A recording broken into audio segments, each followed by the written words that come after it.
There were high expectations for Trea Turner when he signed his 11-year, $300 million deal to be a part of this Philadelphia Phillies franchise. And after some pretty significant struggles in the early part of his tenure, he's shaping up to be the exact type of cornerstone that the organization was hoping for all along. I do want to highlight the recent stretch of play from Trea Turner directly, how he not only has been one of the most effective players on this Phillies roster, but one of the most effective players in all of Major League Baseball. I want to show him his proper love for that, talk about how impactful that is to this Phillies team, and why it's a more significant part of how this has to translate to the postseason following the latest Zack Wheeler news. So let's get right into it all here, and do just want to start off with highlighting a little bit of Trea Turner over his last 7 games. I'm recording this right before Game 1 against the Washington Nationals, and hopefully this hot streak keeps up, but over his past 7 games, Trea Turner has 21 hits. That is tied with 1930s lefty O'Doul for the most hits in a 7-game span by a Phillies player over the last 125 seasons. If he gets 2 hits tonight, he'll set the Phillies record inning 8-game span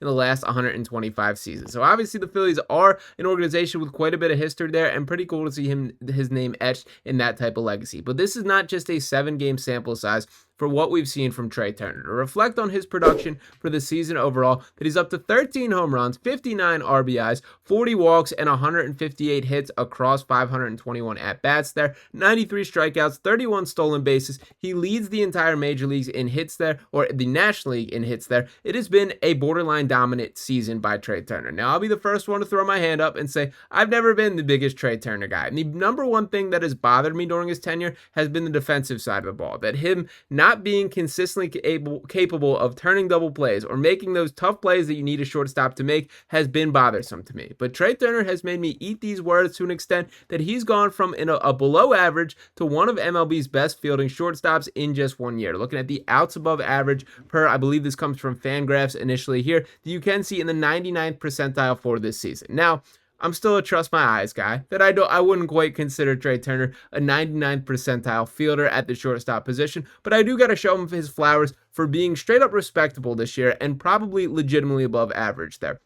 That has been a piece of the puzzle that has been bothersome to me on the defensive side of the ball, and I think it gets magnified when you see sort of him playing next to a guy like Bryson Stott, and of course with some of the outfield defensive concerns that seem to have ultimately fixed themselves as this roster has fully taken form. But this shortstop is the captain of the defense to an extent. Of course, you can point to catcher, center fielder. There's a couple cases to be made, but I like a shortstop that captains the infield, and I don't think Trea Turner has, for the most part, been that guy during the tenure. The fact that we're seeing progress in those directions there, I think is really encouraging.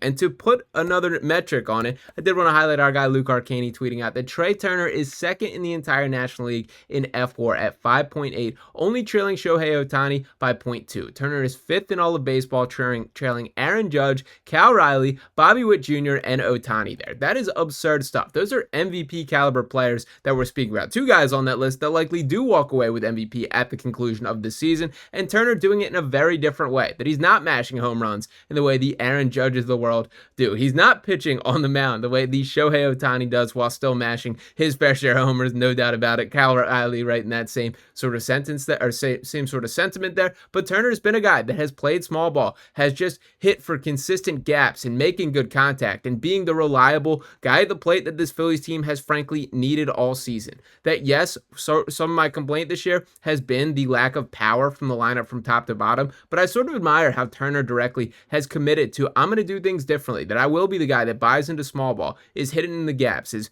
smacking singles, stealing second, and scoring on the next hit there. It's been impactful to this Phillies team, and I do think has set the tone to an extent for changing the narrative for how this roster gets things done. Now, when I speak about this sort of changing identity of the team, I do think a good portion of it falls on the shoulders of Zack Wheeler. Now, we do not have a full update on his status to this point, but what I did want to highlight was Rob Thomson telling reporters that the Phillies will know more on Zack Wheeler in the next couple of days. Wheeler has gotten some opinions following Monday's procedure. He feels good and has been resting, Thomson said. Now, I do think ultimately We've seen the last of Zack Wheeler this year, that I think it would take a borderline miracle for him to be available to any extent. Again, blood clots are nothing to mess around with, and even for your average human being, it takes an extended time of rest, of downtime to get back on your feet here. Asking Zack Wheeler to throw high leverage innings, to be rearing back and chucking the ball 99 miles per hour against hitters there, I think is a far stretch. He is one of the most dominant pitchers in baseball. He is a superhuman athlete. These things are true, and who knows how things shape out, but I do think the reality that we need to begin to accept here is Crispr Sanchez is going to be our game one starter from a playoff perspective. Ranger Suarez potentially game two. Aaron Nola in the mix.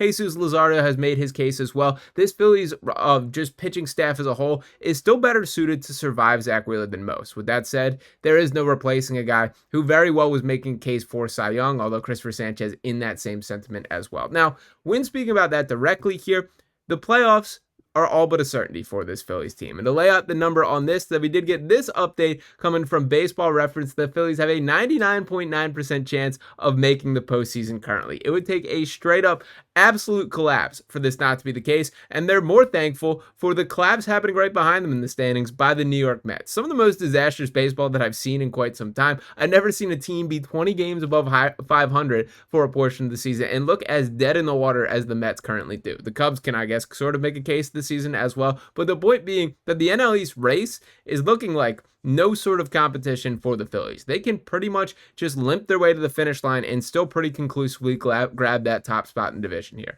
That is not to say that that should be the plan from here. They still have to be intent on playing good baseball. But what I think we should be cognizant of for the next several weeks is there will be a stage where the Phillies can take their foot off the gas to an extent, where it is not a must-win situation on a night-by-night basis. I was sort of looking forward, and especially coming into the year, I was expecting a Braves bounce back. The Mets we knew were going to be in the mix. I was thinking this was going to be a tight divisional race in the NL East. It is not shaping up to be that way whatsoever, and that could be an advantage for this Phillies team, that you can begin to stagger arms that you are going to need in the postseason. Give some rest to the high leverage relievers in the bullpen, because you want the Matt Stroms of the world, the Orion Kirkrings of the world, the Johan Durans of the world, to be at their best from a playoff perspective. This is where a guy like Jose Alvarado, who's certainly taken his lumps with the suspension and time away from the team, is going to prove immensely valuable, as that is not an arm that you have any concern for what the damage is from a postseason perspective. He's already ruled ineligible. You can throw him every single game from here on out for all the Phillies care, and while I have love for Jose, no hatred against him here, that's going to be the way that he helps this team. That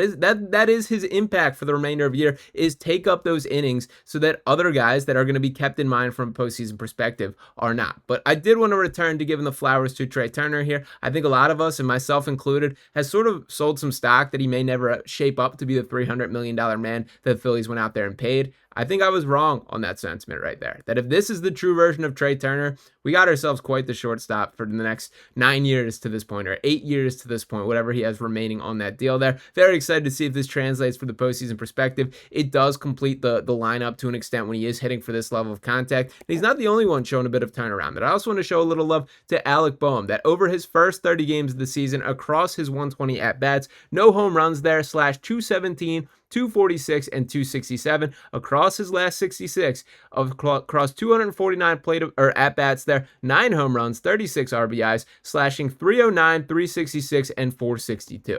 Baseball's about balance. This Phillies lineup needs that type of balance here, and I do think the contact hitters are sort of rounding into form. You pair that with Kyle Schwarber continuing to play at his level here, to Bryce Harper going on a bit of a heater, Nick Castellanos looking a little bit back in recent weeks. This team is looking dangerous, and I'm feeling pretty good about the Phillies right now. Still keep sending those prayers to Zack Wheeler, but shout out to Trea Turner for delivering to the MVP caliber level that he currently is at the plate and in the field. Shout out to you guys for tuning in this video here, and appreciate each and one of you guys as always. So if you have not already, make sure you're smashing that subscribe button. We're growing this Phillies Digest family. We got a ton of exciting stuff on the horizon as the postseason inches closer. So make sure you're tapping in, dropping a like on this video here, dropping your comments below. I'll be back. Talk with you next time. Peace.